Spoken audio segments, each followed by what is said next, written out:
2007 চন মানৰ পৰা সৰকাৰীভাৱে এটো এটা নেৰেটিভ সৃষ্টি কৰা হৈছে বেতন কেতিয়াও বেতনৰ দ্বাৰা কেতিয়াও নিজৰ অস্তিত্ব তুলনা কৰিব নোৱাৰি বেতন এটা মাধ্যম বেতন এটা লাগিব আমাক বেতনটোৰ জৰিয়তে আমি নিজস্বতাটো আমি ৰক্ষা কৰিম এই কথাটো থাকিব কিন্তু শিক্ষকতাৰ মহত্বটো আপোনাৰ একোটা মানে দীপিকা হৈ প্ৰজ্বলিত কৰিব পৰা অৱস্থাটোলৈকে যায় এটা কথাটো হ'ল যে সৰকাৰী বিদ্যালয়ৰ শিক্ষকজন ইমানমা এইখিনি কথাকে আলোচনা কৰা হৈছে সৰকাৰী বিদ্যালয়ৰ এগৰাকী শিক্ষকে আজিৰ তাৰিখত 60টা পাঠ্যক্ৰম বহিৰ্ভূত কাম কৰিব লাগে আমি যোৱা 7 আৰু 8 ফেব্ৰুৱাৰীত এখন অভিৱৰ্তন পাতিছিলো অকল এইটো বিষয়ৰ লগতে আৰু আমি তাত গোটেই কথাবিলাক আমি দেখুৱাইছিলো যে সৰকাৰীভাৱে বা বিভিন্ন বিভাগীয়ভাৱে শিক্ষকসকলক এই কামবোৰত নিয়োজিত আজি 2010 চন মানৰ পৰা আৰম্ভ কৰি থকাৰ কাৰণটোৱে হ'ল এইটো যে শিক্ষকসকলৰ প্ৰতি ৰাইজৰ এটা অনিহা হওক আৰু বিদ্যালয়বোৰ বন্ধ কৰাৰ এটা বাট মুখস্থ হওক প্ৰশস্ত হওক এইটো হ'ল সৰকাৰী কৌশল বুলি আমি অভিহিত কৰিছো আৰু অকল আমি কোৱা নাই পদ্মনাভ গোস্বামী ডাঙৰীয়া নিজেও সেই অভিৱৰ্তনত গৈছিল অসমৰ প্ৰত্যেকটো ৰাজনৈতিক দল বিজেপিকে ধৰি সকলো ৰাজনৈতিক দলৰ প্ৰতিনিধি তাত উপস্থিত আছিল অসমৰ সাহিত্য সভা বা অন্যান্য সংগঠনসমূহ আছিল অৰাজনৈতিক সংগঠনসমূহ আছিল আৰু আমি সকলোৰে সন্মুখত এই বিষয়টো আমি উপস্থাপন কৰিছিলো যে কেনে ধৰণে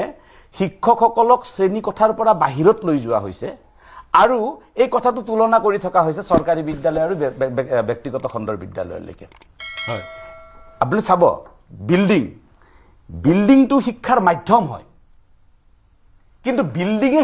শিক্ষাগত ব্যৱস্থাটো উন্নত কৰিব নোৱাৰে বিল্ডিংটো মাধ্যম হিচাপে আমাক লাগিব কিন্তু বিল্ডিংয়ে আমাক কেতিয়াও উন্নত কৰিব নোৱাৰে কিন্তু এতিয়া শিক্ষকৰ যেটো মৰ্যাদা বা আত্মবিশ্বাস সেই আত্মবিশ্বাসটো ক্ৰমাগতভাৱে নোহোৱা কৰি পেলোৱা হৈছে একদম আপুনি চাব এটো এটা শীতল আক্ৰমণ এতিয়াৰ নহয় আজিৰ পৰা বহু বছৰ আগৰ পৰাই এটো শীতল আক্ৰমণ চলিছে 2007 চনত যেতিয়া public private partnership policy adopt কৰা হৈছিল তাৰ পিছৰ পৰা এটো আক্ৰমণ চলিছে আৰু এই আক্ৰমণটো আহি এতিয়া চূড়ান্ত পৰ্যায়ত পাইছে এতিয়া আপুনি ক্ৰমাগতভাৱে বৃদ্ধি পাইছে একদম সাংঘাতিকভাৱে বৃদ্ধি পাইছে আৰু এতিয়া আপোনাক কৈছো আজিৰ তাৰিখত অসমত 34000 বিদ্যালয় আছে আপোনাৰ ষ্টুডিওত বহি মই আজি আপোনাক এই কথাটো কৈছো অহা 2 বছৰৰ ভিতৰত এই বিদ্যালয়ৰ সংখ্যা 20ৰ পৰা 25000 হ'ব ছাত্ৰ ছাত্ৰী নাই বুলি কয় মিছা কথা ছাত্ৰ ছাত্ৰী নাইটো মিছা কথা ছাত্ৰ ছাত্ৰী নহবৰ কাৰণে পৰিবেশ ৰচনা কৰা হৈছে এতিয়া স্কুলৰ পৰীক্ষা পাতাৰ সময়ত যদি অফিচিয়েল অৰ্ডাৰখন আহে যে আপোনালোকে পৰীক্ষা পাতিব নালগে খেলো ইণ্ডিয়াৰ আপোনালোকে ডিউটি কৰক তাত সেইখন বিদ্যালয়ত আপোনাৰ ল'ৰাটো দিব জানো আপুনি কওকচোন যদি আপুনি দিয়ে তেতিয়াহলে শিক্ষকসকল দোষী যেতিয়া মোৰ স্কুলখনত আপুনি দেখিছে যে দুজনে শিক্ষক এজনে একদম টেবলেটটো খাবল চলাই আছে আনজনে আপোনাৰ বেলেগ ডিউটিৰ কাৰণে কাম কৰি আছে আৰু তাত কোনোবা এজনে মানে কি কৰি আছে গোটেই 6টা ক্লাছ পঢ়াই আছে তাত আপুনি আপোনাৰ সন্তানটো দিব বুলি কওক বহুত সময়ত প্ৰশ্ন উঠে যে শিক্ষকসকলে নিজৰ ল'ৰা ছোৱালীখিনি বিদ্যালয়খনত নিদিয়ে এতিয়া সেই কোৱা মানুহজনে প্ৰথমতে দিব নে নিদিয়ে কওক 2012 চনত যেতিয়া এটা ৰাতিৰ ভিতৰত আপোনাৰ ক্লাছ 5 টু এলপি স্কুললৈকে লৈ অহা হৈছিল 8 টু যেতিয়া এমই স্কুললৈকে লোৱা হৈছিল আজিৰ তাৰিখলৈকে সেই এমই স্কুলৰ কাৰণে সেপাৰেট কোনো শিক্ষক নিদিলে আজিৰ তাৰিখলৈকে এলপি স্কুলত কোনো ক্লাছ 5ৰ কাৰণে শিক্ষক নিদিলে এই কথাটোৰ প্ৰশ্নটো কিমান জনে কৰিছে আৰু আসলতে এই গোটেই বিষয়টো এটা ষড়যন্ত্ৰমূলকভাৱে ৰাইজৰ পৰা আঁতৰত ৰখা হৈছে আৰু মই আটাইতকৈ গুৰুত্বপূৰ্ণ কথাটো কৈছো আপুনি নিশ্চয় এলপি স্কুলতে পঢ়িছিল সৰকাৰী মাধ্যমত বৃত্তি পৰীক্ষাটো আপোনাৰ কাৰণে কেনেকুৱা আছিল গুৰুত্বপূৰ্ণ এটা পৰীক্ষা আছে আজি 5 বছৰ হোৱা নাই কিয় অসমত এটা জাগৰণ হোৱা নাই 2021 চনৰ পৰা বৃত্তি পৰীক্ষাটো অনুষ্ঠিত হোৱা নাই কিয় সদৌ অসম ছাত্ৰ সন্থাকে ধৰি সকলো ছাত্ৰ সংগঠনে আজিৰ তাৰিখলৈকে এটা সংগ্ৰাম কিয় কৰা নাই এই প্ৰশ্নবোৰ আমি মৌলিক প্ৰশ্নবোৰ আমি বাৰে বাৰে কৰি আহিছো কাৰণে হয়তো কেতিয়াবা আমাক আঙুলি টুৱাবলৈ চেষ্টা কৰিছে সমালোচনাৰ কথা য'ত আহে এই ধৰণৰ কথা কিন্তু গুৰুত্বপূৰ্ণ কাৰণ আপুনি এটা জানিব মানুহ হৈ থাকিব পাৰোতে তেওঁৰ আটাইতকৈ ডাঙৰ বিজয় মোক কোনে কি কৰিছে কি কৈছে হেতুতকৈ মই কি কৰি আছো মই ঠিক আছো নে মই ঠিক থকাটোই মানুহৰ আপুনি এটা কথা বুজি হ'ব কোনোৱে কাৰো মৰ্যাদা আত্মসন্মান কিন্তু হানি কৰিব নোৱাৰে প্ৰেক্টিকেলি যদি তেওঁ সঠিক পথত থাকে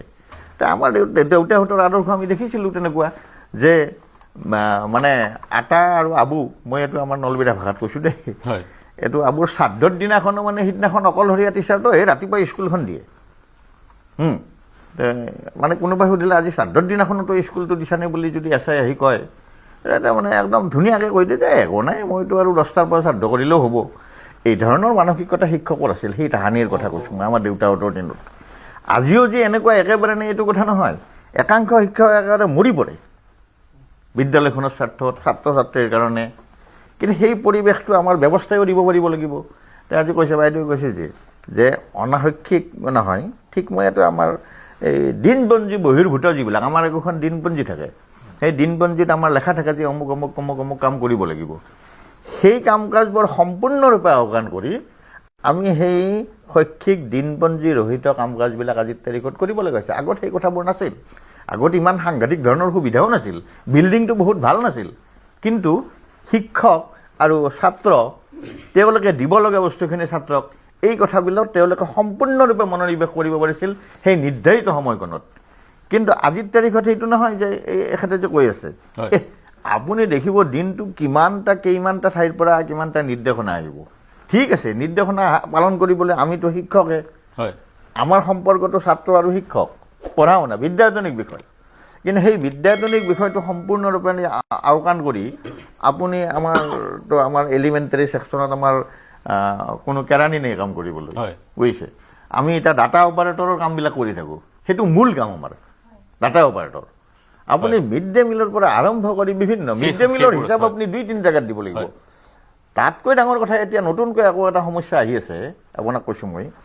যে আমাৰ ধৰক এই যিবিলাক টেবলেট দিছে সেই টেবলেটবিলাক ক'ৰবাত বা আৰু কি আপোনাৰ চাৰ্ভাৰ ডাউন ক'ৰবাত বা নেট নাই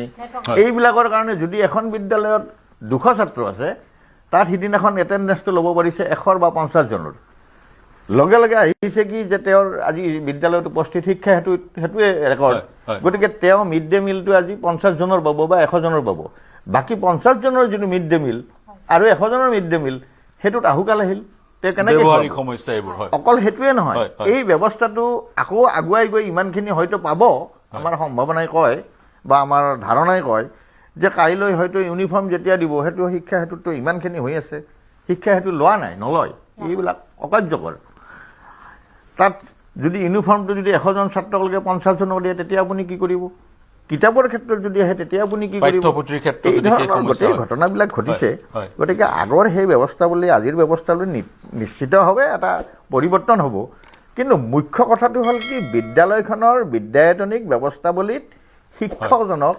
নিয়োজিত হৈ থাকিব পৰা ব্যৱস্থাৱলীটো ব্যৱস্থা কৰি দিব লাগে তেতিয়াহে আমাৰ শৈক্ষিক ক্ষেত্ৰখনে উন্নয়ন কৰিব শিক্ষাখণ্ডৰ সৈতে জড়িত বিষয়া প্ৰতিটো কথাটো মুখ্যমন্ত্ৰীয়ে সমাধান নকৰে যিসকল শিক্ষাখণ্ডৰ সৈতে জড়িত বিষয়া তেওঁলোকে উপলব্ধি কৰিব লাগিব ব্যৱস্থাটো কি ধৰণৰ হয় যি ধৰণে 1.5 লাখ নিযুক্তি দিয়া হ'ল গ্ৰুপ চি আৰু গ্ৰুপ ডিৰ বিশেষকৈ গ্ৰুপ চিত যি ধৰণৰ শিক্ষকসকলে এইবিলাক কথা কৈ থকাৰ মূল কাৰণটো এইটো যে গোটেই বুনিয়াদী ব্যৱস্থাটো শিক্ষকসকল জড়িত ধন্যবাদ হয় আমাৰ যিখিনি দাবী আছিল বা আমাৰ বিভিন্ন সমস্যাও আছিল আৰু যথেষ্ট সমস্যা কিন্তু সমাধানো কৰি আহিছে দেই এই চৰকাৰখনক আমি আগৰ পূৰ্ব চৰকাৰখনক আমি ধন্যবাদো দিব লাগিব বহুত ক্ষেত্ৰত কাৰণ বহুকেইটা সমস্যা সমাধান কৰিছে কিন্তু আৰু বিশেষভাৱে ৰেগুলাৰাইজেশ্যনৰ ক্ষেত্ৰতে হওক বা অন্যান্য যিবিলাক আছে সকলোখিনি কৰি আহিছে মাত্ৰ আমি 11,000 মান শিক্ষক আছোঁ যে আমাৰ অকণমান দৰমহাটোক লৈ কিবা অলপ খেলি মেলি লাগি আছে পে প্ৰটেকশ্যনটো লাগে আমাৰ আৰু নহ'লে আমাৰ বহুতখিনি লোকচান হয় আৰু সেইখিনি ফাইনেন্সৰ পৰা কিবা অলপ খেলি মেলি হৈ আছে আৰু সেইখিনি চল্ভ কৰিব পৰা নাই আৰু সেইখিনিৰ কাৰণে আমি ডিমাণ্ড দি আছোঁ দাবী উত্থাপন কৰি আছিলোঁ আৰু লগতে আমি আদালতৰো চৰ্চা পিছোঁ দ্বাৰস্থ হৈছোঁ যে আদালতে কি ৰায়দান দিয়ে হয়তো হ'ব দিব কিবা এটা আৰু নিশ্চিতভাৱে আমি এই চৰকাৰখনৰ পৰা মাননীয় মুখ্যমন্ত্ৰী মহোদয়ৰ পৰা আমি এইবাৰ যিটো তেখেতৰ দক্ষতাৰ ওপৰতো কোনো সন্দেহ নাই আৰু ৰাইজেতো ইতিমধ্যে নিৰ্বাচনৰ জৰিয়তে দেখুৱাই দিলে প্ৰমাণো কৰি দিলে যে তেওঁ পুনৰবাৰ আকৌ খুব মানে সক্ৰিয়ভাৱে আহিছে গতিকে এইবাৰো আমি আশা কৰিম যে আমাৰ সমস্যাসমূহ নিশ্চিতভাৱে তেওঁ যিখিনি সমস্যা আছে এই 11,000 শিক্ষকৰ এইখিনি অতি সোনকালে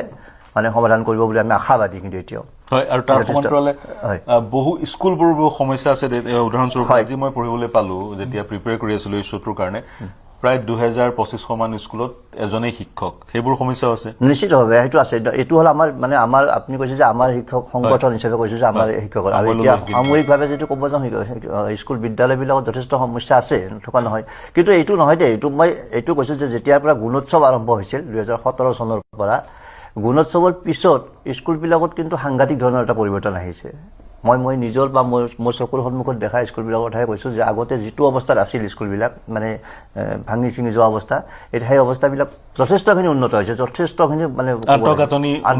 আন্তঃগাঁথনি যথেষ্ট উন্নত হৈছে।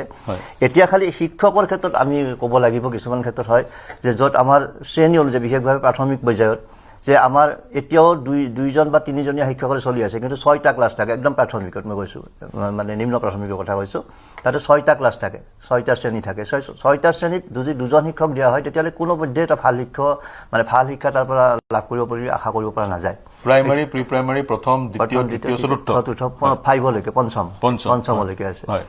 গতিকে 6টা ক্লাছ 2জন বা 3জন শিক্ষকে এইটো একেলগে সম্ভৱ নহয়, ষ্টুডেণ্ট কম হ'লেও। এতিয়া আমাৰ ইয়াত কি কৈছে যে শিক্ষাৰ অধিকাৰ আইনমতে আমাৰ 35:1 টিচাৰ সেনেকৈ দিছে, বা 30:1। সেই হিচাপত যদি হিচাপ কৰা যায়, সেইটো হিচাপত কৰিলে আমাৰ সফলতা নাহিব, মানে আমি যিধৰণে বিচাৰোঁ। গতিকে আমি ভাবোঁ যে প্ৰতিটো শ্ৰেণী আমি এইটো দাবী উত্থাপন কৰি আছোঁ। আমাৰ ৰাতুল গোস্বামী ছাৰে শিক্ষক সন্মিলনীৰ তৰফৰ পৰাও এইটো দাবী উত্থাপন কৰি থকা হৈছে যে সকলোবিলাক বিদ্যালয়ত মিনিমাম ক্লাছ হয়, প্ৰতিটো ক্লাছত একোজনকৈ শিক্ষক দিয়ক, 6জনকৈ শিক্ষক লাগে, সেইখিনি লাগিবই। সেইখিনি মানে আন্তঃগাঁথনিৰ অন্যতম এটা মানে অপৰিহাৰ্য অংগ। গতিকে মই ভাবোঁ সেইটো এটা চৰকাৰে কৰিব লাগে অতি শীঘ্ৰে। আৰু লগতে মধ্য ইংৰাজী শিক্ষক বা অন্য বিদ্যালয়বিলাকতো আমি তেনেধৰণে আমাৰ যিটো মানে আন্তঃগাঁথনি, সেই আন্তঃগাঁথনিৰ প্ৰতি যথেষ্ট গুৰুত্ব দিব লাগে। যিধৰণে কিছুমান উচ্চতৰ মাধ্যমিক বিদ্যালয়ত আন্তঃগাঁথনিত গুৰুত্ব দিয়া হৈছে বা নতুনকৈ বিল্ডিং নিৰ্মাণ কৰা হৈছে, প্ৰাথমিক বিদ্যালয় বা মধ্য ইংৰাজীখিনিত হোৱা নাই, নহয় জানো? হৈছে, প্ৰাথমিকতো হৈছে, সকলোতে হৈ আছে, প্ৰাথমিকতো দিছে। মই কৈছোঁ গুণোৎসৱটো অকল প্ৰাথমিকতে হৈছিল, প্ৰাথমিকতে হৈছে। মই